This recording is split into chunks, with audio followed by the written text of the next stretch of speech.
Shëndetje, duke parë që kohët e fundit kanë dalur shumë dieta, shumë stërvitje, shumë mentorë të cilët flasin për pjesën e peshës, të gjithë na mësojnë se si të bijmë nga pesha, por nuk është vetëm çështje medikamenteve, çajrave apo solucioneve të ndryshme. Duhet të dimë diçka, trupi jon gjithmonë, sidomos kur ne kemi kaluar trauma të rëndësishme, qofshin dhunë psikologjike apo dhunë fizike, trupi jon krijon disa shtresa dhjamit për të na mbrojtur nga bota.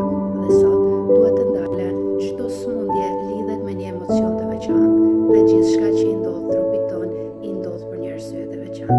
Prandaj kam vendosur që në këtë video dua të ndalem në shumë gjëra.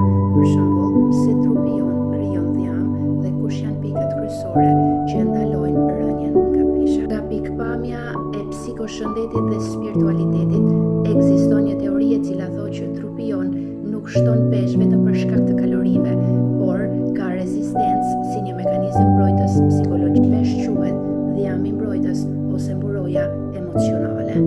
I jap 5 simptomat ku tregojnë që trupi ynë po krijon dhjam si një formë mbrojtëse. 1.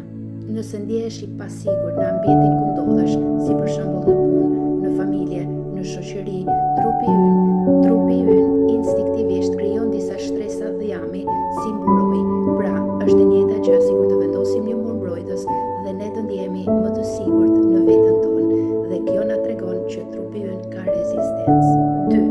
Akumulimi i dhjamit në zonën e barkut, pra tek çakra e tretë e pleksusit diellor, na tregon që aty kemi organet tona më jetësore dhe trupi jon krijon dhjam në këtë zonë për të na mbrojtur dhe për të na thënë që ti je në rrezik dhe duhet mbrojtur energjia mbijetesës.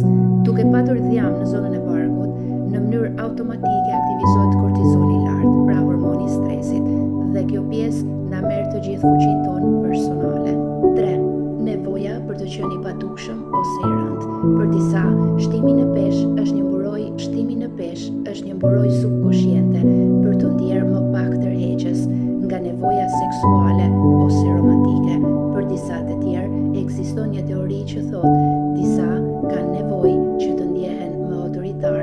Për të tjerë, pesha shërben si një mjet ku të ndjehen më të rëndë dhe më shumë vlerë që të kenë autoritet në një botë ku mendojnë që nuk i përkasin askujt. 4. Ngrënia për të mbushur kushllakun. Nëse kemi emocione të tilla si vetmia apo frika, trupi jon fillon të ketë mbioreks dhe sa më shumë që të ham, krijojmë dhjam në zonën e barkut, gjithashtu në të gjithë trupin. Dhe dhjami që krijohet në këtë lloj forme shërben si një izolator i cili mpin dhimbjen dhe të lejon që ti të ndjehesh i ngopur.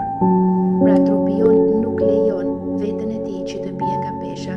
Kjo tregon që ka disa frikra dhe trauma të pashëruara dhe derisa të zgjidhni konfliktin e brendshëm, nuk do t'ju lejoj që të humni peshë, sepse truri dhe trupi mendojnë që dhjami shërben për mbijetesë.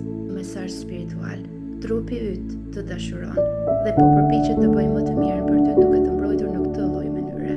Tregoj trupit përmes meditimit dhe vetë dashurisë që të dy bashk jeni të qetë dhe po lejoni që të bini nga pesha.